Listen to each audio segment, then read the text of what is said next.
alguns países da Europa são pioneiros em políticas ambientais, com forte fiscalização e desmatamento, campanhas de conscientização, novas tecnologias e diversos outros artifícios. Mas no Brasil não é assim. O que você vê do atraso dessas políticas ambientais do Brasil e o que poderia ser melhorado a curto e longo prazo, na sua opinião? Sim. O Brasil, diante das nações internacionais, estrangeiras como alguns países da Europa, ele realmente está muito atrasado ainda, né? E algumas autoridades, alguns especialistas até justificam isso em relação à questão de sermos um país novo. Mas eu acho que isso não nos exime da responsabilidade. Até porque o Brasil hoje, ele tem reservas ambientais importantíssimas para a manutenção do clima e todo o ecossistema terrestre, né? A nossa reserva de água potável é a maior do mundo. Isso já nos coloca numa posição estrategicamente muito importante e todas as nações do mundo gostariam de estar no nosso lugar, então, para esta posição. E justamente por isso é que nós devemos ter um olhar um pouco mais atento a isso, né? Essa grande riqueza natural que é a água e toda a biodiversidade ocasionada pela Amazônia, não só pela Amazônia, todo o território nacional, né? Mas é que a Amazônia ela tem um papel de destaque nesse sentido. E realmente as outras nações, eu acho que terem vivenciado alguns processos de evolução, de revolução industrial antes de nós, hoje já colhem alguns malefícios de tudo isso, né? E reveram suas práticas. O Brasil caminha nesse sentido também, até porque hoje, com a globalização, fica fácil de acompanhar tendências mundiais. A Europa recentemente divulgou que ela vai estar proibindo a fabricação de alguns itens de plástico, como a sacolinha descartável, como os cotonetes e canudos, ou seja, produtos criados pela sociedade de consumo, né, originada na Revolução Industrial, com a Revolução Industrial, e que hoje já se questiona esses materiais que a sociedade adquiriu como um hábito de consumo e que podem ser totalmente dispensados da nossa realidade atual, até para uma questão de sobrevivência mesmo e manutenção do planeta, né? E nós acabamos relacionando isso à questão do conceito de sustentabilidade. Hoje a humanidade se volta muito para isso. No âmbito do Brasil, nós estamos bem aquém disso, embora em alguns segmentos, alguns setores, em alguns momentos, houve insights na sociedade e nós sinalizamos positivamente, né? A própria realização, a sede da Eco 92, também conhecida como Rio 92, indica nesse sentido, né? Que o Brasil ele era, não diria a bola da vez, mas os holofotes se voltavam para o Brasil, que sinalizava também participar de toda essa preocupação mundial com a questão do meio ambiente. Mesmo com todo esse desmatamento no Brasil que a gente ouve falar, que é uma realidade, né? O Brasil é um dos países que é um dos países com maior índice de desmatamento no mundo. Ainda o Brasil é um dos 5 países no mundo que existem terras intocadas, terras que o homem nunca, florestas que o homem nunca foi, florestas que são intocadas. Com o novo plano de governo, que está se aproximando muito mais da bancada ruralista, né, que são chamados ruralistas, quanto mais as fazendas crescem, menor são as florestas, porque eles brigam por espaços ali, né? O meio ambiente ele contrasta com as fazendas. Como que você vê o futuro das nossas florestas no Brasil com esse crescimento de fazendas, com esse crescimento rural? E qual que é a sua perspectiva? Como que você vê o futuro das florestas do Brasil? Esse é um dos pontos mais importantes da questão da preocupação do meio ambiente, da questão da sustentabilidade, né? E a gente não pode desprezar e ter uma atenção especial para ela, embora todas as outras partes também sejam importantes, a questão climática, a questão dos recursos hídricos, né? Há muitas coisas a serem levadas em consideração, mas essa questão do desmatamento, ela está em grande foco, até porque hoje se discute algumas questões importantes com a chegada de um novo governo, a transferência de alguns órgãos de extrema importância ambiental, de fiscalização, de regulamentação, não importa, que estão sendo trocados de ministérios, né? E alguns até tirado o poder de atuação e desmantelados mesmo, desmontados numa estrutura que já vinha atuando, digamos, até funcionando corretamente, né, nos últimos anos. Então isso tudo está sendo revisto, isso nos causa grande preocupação. O desmatamento da Amazônia deve realmente ocupar um foco principal, porque ele vem sendo monitorado e nesse sentido nós contamos com algumas ONGs muito importantes, com movimentos internacionais também que estão de olho em nós, né? E embora esse controle seja feito pelo Ministério do Meio Ambiente, existem outras instituições também que estão procurando mensurar isso, né? E ele vem sendo realmente alarmante ano após ano. A floresta amazônica, ela ocupa 8 estados na federação. E o desmatamento monitorado nos últimos anos tem sido crescente, fica em torno de, no último ano ficou entre 2017 e 2018, ele ficou em torno de 13,7%, e alguns anos anteriores foram mais, alguns períodos são mais críticos, e isso que nos preocupa, né? Alguns momentos do período do ano, como de agosto a novembro de 2018, ele atingiu 403%. É um desmatamento muito agressivo, muito intenso. E o que mais preocupa ambientalistas é que isso ocorreu em plena áreas de preservação ambiental, as chamadas APAs, né? Em alguns parques nacionais de conservação. Isso é inadmissível, né? E o que eu acho que falta um pouco mais, tanto para as autoridades como para a sociedade, é se atentar aos motivos que levaram a isso, né? Essa questão dos ruralistas que você acompanhou, o desmatamento ocasionado até pela questão de incêndios, de focos de incêndio. Então nós temos um território nacional muito extenso, né? A gente admite isso, mas faltam políticas públicas mais incisivas nesse sentido para evitar. E assim, esse ano vai ser um ano de muito debate com as medidas do novo governo, do atual governo, que com certeza vai acertar em algumas áreas, vai errar em várias outras, né? E parecem muitos críticos de plantão, mas é muito importante isso. É importante que, recentemente, um documento formulado por 8 ex-ministros do meio ambiente estavam criticando algumas mazelas adotadas pelo atual governo em relação à atuação do Ministério do Meio Ambiente. Isso é importante que a sociedade se mobilize, né? Eu acho que essa abertura que nós vivemos na atualidade é muito salutar. Então, eu acho que a internet ela veio possibilitar isso também, né? Então, o debate hoje consegue atingir uma parcela maior da população, mas ainda é muito pequena. É muito pequena, eu vejo com preocupação a questão do não envolvimento, às vezes, de populações locais, dessas comunidades inseridas dentro dessas APAs, né, essas áreas de preservação ambiental, que é de fundamental importância, porque se nós sabemos que o nosso território nacional é muito extenso para ser fiscalizado por um órgão do governo, a população local ela tem que se apropriar disso, né? A gente tem que ter empoderamento da sociedade nesse sentido.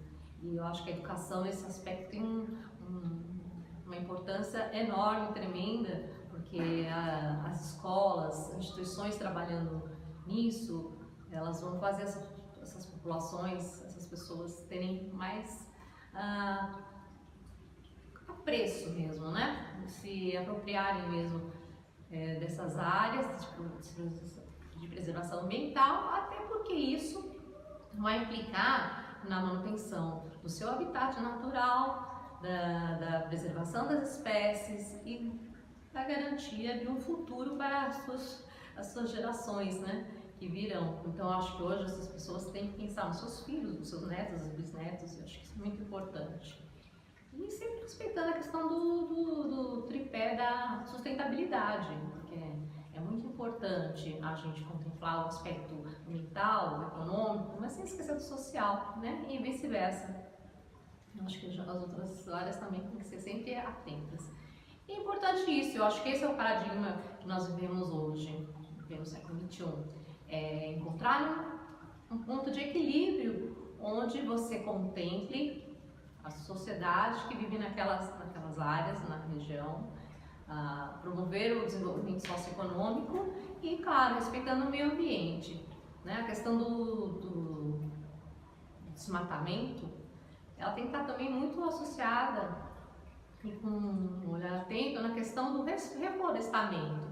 Né? Quando você precisa urbanizar uma área para uma comunidade se instalar, o que pode ser feito? As compensações ambientais.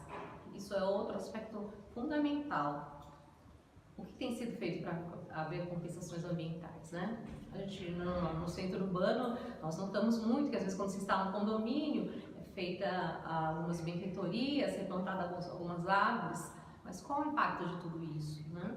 E cada um dá a sua contribuição. Então, assim, eu vejo como preocupação essas atuais políticas e gostaria de ver mais a sociedade mobilizada nesse sentido, não só mesmo os ambientalistas. Eu acho que isso é um papel de cada um de nós, de cada cidadão brasileiro.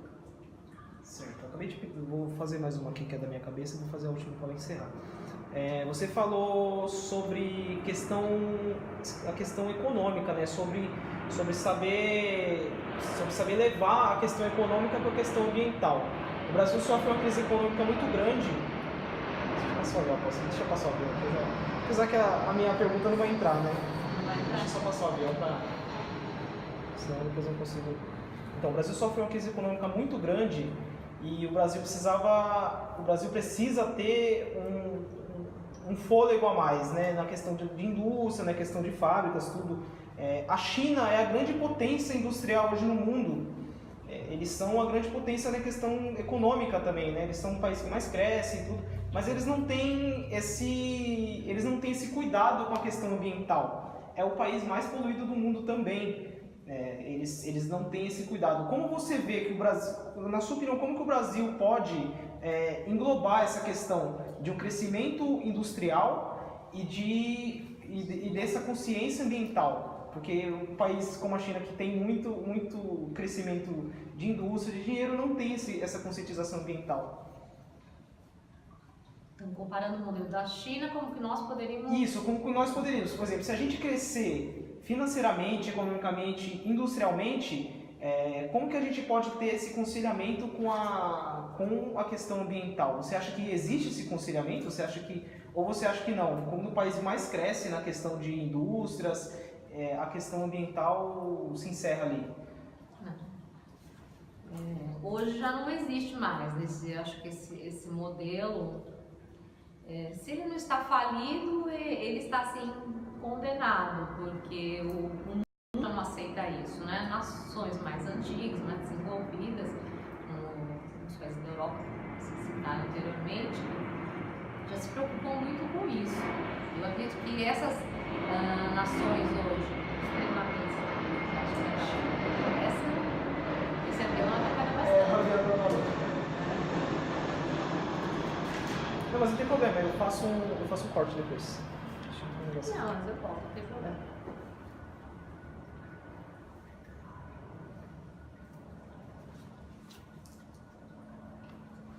Você quer que eu retome a pergunta ou você... Não, deixa só. Não. Este modelo né, de industrialização, forte industrialização da cidade, se ele não está falido, ele está condenado para as próximas décadas, né? Porque isso tem que ser revisto. Alguns países da Europa hoje já têm um olhar diferenciado para essa questão, né? A importância da responsabilidade socioeconômica e ambiental hoje domina os discursos, né, dos governantes, e então a gente tem que ter uma mudança de postura realmente, né? Até se quisermos não só sermos potências, a China, assim como o Brasil faz parte do BRIC, né, esses países, essas economias emergentes, elas tendem a cometer alguns deslizes, alguns abusos, porque elas estão iniciando um processo, elas vão com uma sede ao pote de realmente sobressair e atingir um alto grau de desenvolvimento, mas num modelo que hoje já não aceita mais esse alto índice de industrialização meramente, né? Então hoje a questão, as políticas públicas estão focadas mesmo para a questão ambiental, para a questão da manutenção dos recursos e pensar mesmo nas futuras gerações, né? Não é questão de um debate somente para a atualidade. Hoje nós temos que pensar com um foco a médio e longo prazo, né? Nesse cenário surgem alguns alarmes, né, da humanidade em relação à questão do desmatamento, a questão das mudanças climáticas, a questão do degelo, né, da Antártida. Mas não é só uma questão premente. Eu acredito assim, que são alarmes que fazem nós ficarmos um pouco mais atentos para o momento atual. Mas eu sou muito otimista, como ambientalista também sou muito otimista em relação à questão da humanidade. Acho que nós caminhamos para um equilíbrio, né? E sociedades como o Brasil têm algumas características que podem nos colocar à frente disso. Nós sediamos a Eco 92, no Rio 92. Em 2012 ocorreu a nova Conferência Mundial da ONU em relação ao meio ambiente.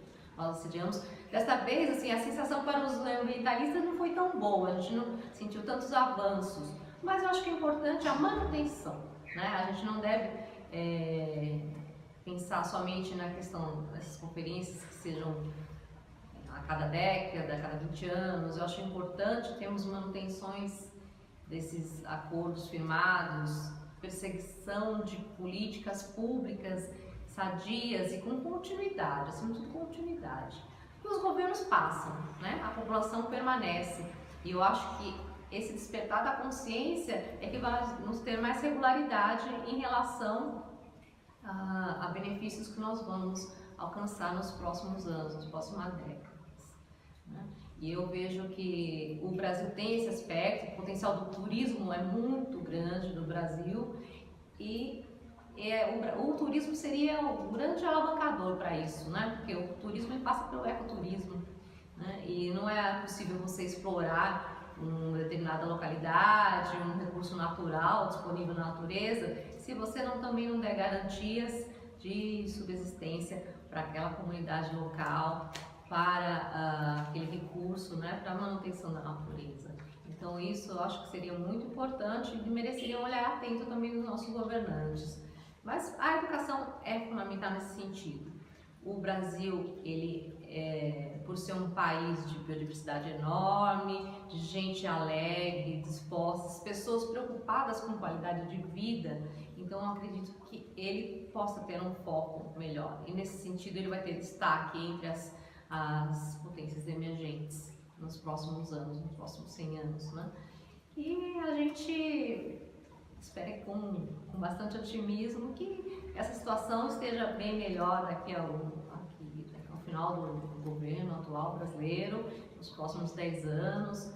Mas o importante é sempre mesmo assim, focar na questão da sustentabilidade, né? E as instituições nesse sentido têm um papel muito importante e a gente espera essa mobilização da sociedade. Vou fazer uma última para fechar. Você falou sobre 2012, né, a Conferência das Nações Unidas, sobre o meio ambiente, tudo. Eles fizeram a convenção e em 2016, né, surgiu aquela notícia, eu lembro disso como se fosse ontem, de que a gente estava em débito com o planeta, né? Surgiu a notícia de que a gente estava em débito com o planeta. Que a gente em muitos anos a gente não ia reparar os danos que a gente fez ao planeta, né? Na sua opinião, isso no âmbito mundial, já saindo da questão do Brasil, se esse débito com o planeta não for sanado, para onde a gente caminha, para onde o nosso meio ambiente, numa questão mundial, ele caminha? O que você acha que pode ser feito para melhorar o meio ambiente como um todo no mundo? Você acha que falta mais conscientização? Você acha que falta mais os países serem mais firmes? Ou é um pouco de tudo? Falta um pouco de divulgação? Na sua opinião, o que você acha que falta mais na questão das pessoas se conscientizarem sobre o meio ambiente?